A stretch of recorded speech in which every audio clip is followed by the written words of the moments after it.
Hello friends, నేను doctor Srikanth Munna, me consultant andrologist and urologist from V9 hospitals. ఇవాళ మనం అంగస్తంభనలో next step of treatment. చాలామందికి చాలాసార్లు కలిసినప్పుడు కానివ్వండి, వీడియోస్ ద్వారా కానివ్వండి, ఈ పాయింట్ ఇవాళ మనం మాట్లాడుకునే టాపిక్ ఎప్పుడు మెన్షన్ చేసి ఉన్నాం. చాలా important thing.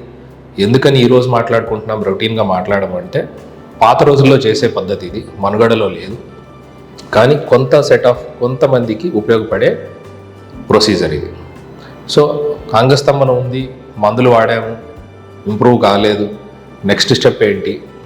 Shock wave therapy తీసేసుకున్నాము, ఆల్రెడీ పీ షాట్లు వాడాము సార్, థెరపీలు ఇచ్చారు, 2 సెషన్లు ఇచ్చారు, 12 సెషన్లు ఇచ్చారు, వారానికి 1 అన్నారు, వారానికి 2 అన్నారు, కట్టేసాం సార్, ఒక 50,000 లక్ష రూపాయలు అయిపోయింది, అయినా ఇంప్రూవ్మెంట్ లేదు, ఏం చేసేయాలి అని వస్తూ ఉండే వాళ్ళకి జనరల్లీ మనం ఇచ్చే నెక్స్ట్ ఆప్షన్ పెనైల్ ఇంప్లాంట్స్.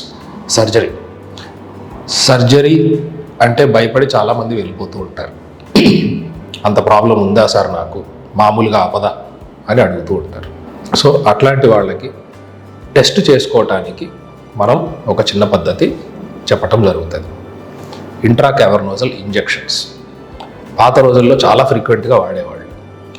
వాటికి ఉన్న కాంప్లికేషన్స్కి కానివ్వండి, మెడికల్ లీగల్ ఇష్యూస్కి కానివ్వండి, సైడ్ ఎఫెక్ట్స్కి కానివ్వండి, ఆ పద్ధతి చిన్నగా మనుగడలో నుంచి తొలగిపోయింది. ఇప్పటికీ చాలా సెంటర్స్, చాలా పెద్ద ఆండ్రాలజిస్టులు పాత రోజుల్లో ప్రాక్టీస్ చేసేవాళ్ళు ఇప్పటికీ పెనైల్ ఇంప్లాంట్ సర్జరీకి వెళ్ళే ముందు ఖచ్చితంగా ఇంట్రాకావర్నోజల్ ఇంజెక్షన్ థెరపీని టెస్ట్ చేసి చూసి ఆ తర్వాతే డిసైడ్ అవుతూ ఉంటారు. సో ఏంటి అసలు ఆ ఇంజెక్షన్?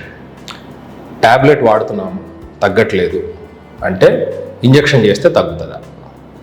రెండు యాక్చువల్లీ సేమ్ మెకానిజమ్స్ కాబట్టే ఇంజెక్షన్ బదులు ట్యాబ్లెట్స్ తయారైనవి కాబట్టే ఇంజెక్షన్స్ని ఆపేయటం జరిగింది. పాత రోజుల్లో ఈ టెడాలఫిల్, సిల్డినాఫిల్ అంటే వయాగ్రా, సుహగ్రా, ఈ ట్యాబ్లెట్స్ రాకముందు రోజుల్లో వాడేది ఇంజెక్షన్స్. పైప్ టెస్ట్ అని చేసేవాళ్ళు.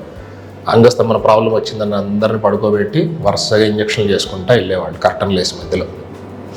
అందరికీ 2-3 నిమిషాలు గట్టిపడంగానే మా ప్రొఫెసర్ గారు రిపోర్ట్లు రాసి ఓకే పైప్ టెస్ట్ పొటెన్సీ ఉంది అని ఇచ్చేసేవాళ్ళు. డివోర్స్ కోసం చాలామంది ఆ రోజుల్లో కామన్గా వాడే ఒకటి ఇప్పటికీ అదే వాడుతున్నారు. ఏంటంటే ఇంపార్టెంట్, అంగస్తంభన ప్రాబ్లం ఉన్నది మా హస్బెండ్కి అని. అది నిర్ధారణ చేయడానికి ఈ రోజుకి మనం చేసేది పైప్ టెస్ట్, దాంతోపాటు ఒక డాప్లర్ కొత్తగా యాడ్ అయింది టెక్నాలజీని వాడుకొని. సో దాంట్లో క్లినికల్గా ఒక ఇంజెక్షన్ ఇవ్వగానే గట్టి పెడుతుంది. సో అదే ఇంజెక్షన్ ట్యాబ్లెట్ ఫామ్లో వచ్చింది కాబట్టి ఆ ఇంజెక్షన్ అవసరం ఉండకపోవచ్చు. ఈ ట్యాబ్లెట్ పనిచేయని వాళ్ళకి ఇంజెక్షన్ కూడా పనిచేయకపోవచ్చు అనే ఉద్దేశంతో 95% ఆఫ్ ది పాపులేషన్కి మనం అడ్వైస్ చేయం.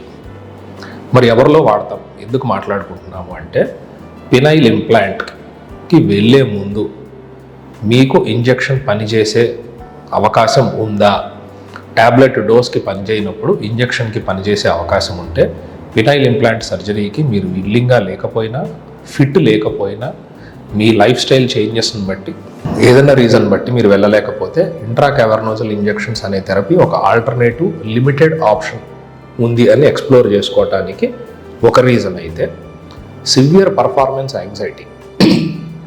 పెళ్ళైన వాళ్ళు, అన్కాన్సమేటెడ్ మ్యారేజ్ అంటాం, పెళ్ళయింది, సెక్షువల్ ఎడ్యుకేషన్ లేదు, చెప్పటానికి అన్నదమ్ములు కానీ ఫ్రెండ్స్ కానీ లేరు, లేదా ఈ కుర్రాడు చెప్పుకోలేని పరిస్థితి, గట్టిపడుతున్నది, నిద్దట్లో గట్టిపడుతున్నది, వీర్యం బయటకు వస్తున్నది, హస్తప్రయోగం మాస్టర్బేట్ చేసుకుంటే గట్టిపడుతున్నది, వీర్యం బయటకు వస్తున్నది, కానీ భార్య దగ్గరికి వెళ్ళినప్పుడు చేయగలనా లేదా అనే కంగారు వల్ల కానివ్వండి, ఇతరత్ర కారణాలు మైండ్లోకి రావటం వల్ల కానివ్వండి, పర్ఫార్మెన్స్ యాంగ్జైటీ, దాన్ని కంట్రోల్ చేసుకునే అనుభవం లేకపోవటం వల్ల అంగం గట్టిపడకపోవటం అనే సమస్య ఉన్న వాళ్ళకి ఈ పైప్ టెస్ట్, ఇంట్రాకావర్నోజల్ ఇంజెక్షన్ అనేది చాలా హెల్ప్ఫుల్ అవుతుంది. ఇందులో 2-3 రకాలు ఉన్నాయి. సింగిల్ ఇంజెక్షన్ ఇస్తాం, ఇప్పటికీ మనం స్కాన్ రాస్తాం, పెనైల్ డాప్లర్ అని రాసినప్పుడు అక్కడ రేడియాలజిస్ట్ కూడా ఒక చిన్న మోతాదులో ఒక సింగిల్ డ్రగ్ ఇస్తారు. 20 నిమిషాల్లో మళ్ళీ దిగిపోతుంది.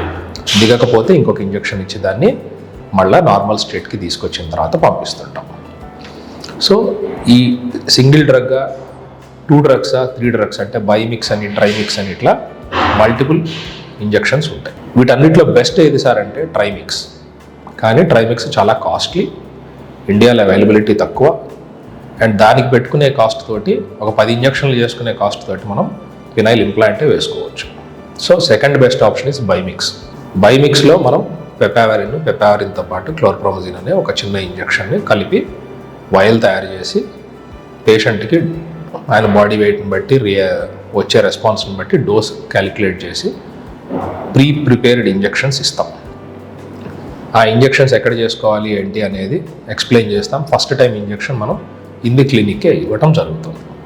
ఆ ఇంజెక్షన్ తీసుకొని గట్టిపడినప్పుడు సెక్షువల్ పర్ఫార్మెన్స్ అతను చేయగలిగితే పర్ఫార్మెన్స్ యాంగ్జైటీ అనేది పోవటము, నా లోకల్ సిస్టమ్ అంతా బాగానే ఉన్నది, ఒక చిన్న మందుతోటి నేను నార్మల్ అవ్వగలిగాను, ఇదే ట్యాబ్లెట్ ఫామ్లో డాక్టర్ గారు ఇస్తానన్నారు, వేసుకుంటే నాకు రెస్పాన్స్ వస్తుంది అనే నమ్మకము మనం ఈ పర్ఫార్మెన్స్ యాంగ్జైటీ ఉన్న కుర్రాళ్ళకి ఇవ్వగలగటం జరుగుతుంది. సో మెయిన్ ఇండికేషన్ అది. రెండవది, ఇందాక నేను చెప్పినట్టు ఫినైల్ ఇంప్లాంట్ వద్దనుకునే పేషెంట్స్ కానివ్వండి, ఫిట్ లేని పేషెంట్స్ కానివ్వండి, ఆపరేషన్ మనం చేయలేని పరిస్థితి ఉన్న పేషెంట్స్కి కానివ్వండి, ఈ ఇంజెక్షన్స్ అనేవి టెంపరీగా, అంటే రోజు కాదు కానీ వారానికో నెలకో ఒకసారే కలుస్తామండి మాకు అనే వాళ్ళకి ట్రయల్ థెరపీ లాగా ఇచ్చి చూడవచ్చు. సో ఈ ఇంజెక్షన్ మోతాదులు ఏముంటాయి, ఎవరికి ఎంత ఇవ్వాలి, ఇంజెక్షన్ తయారు చేసిన తర్వాత ఎన్నాళ్ళు దాన్ని వాడుకోవచ్చు, ఇట్లాంటివన్నీ డీటెయిల్స్ ఇంకా డీటెయిల్గా 1-on-1 డిస్కషన్ అనేది బాగా హెల్ప్ అవుతుంది.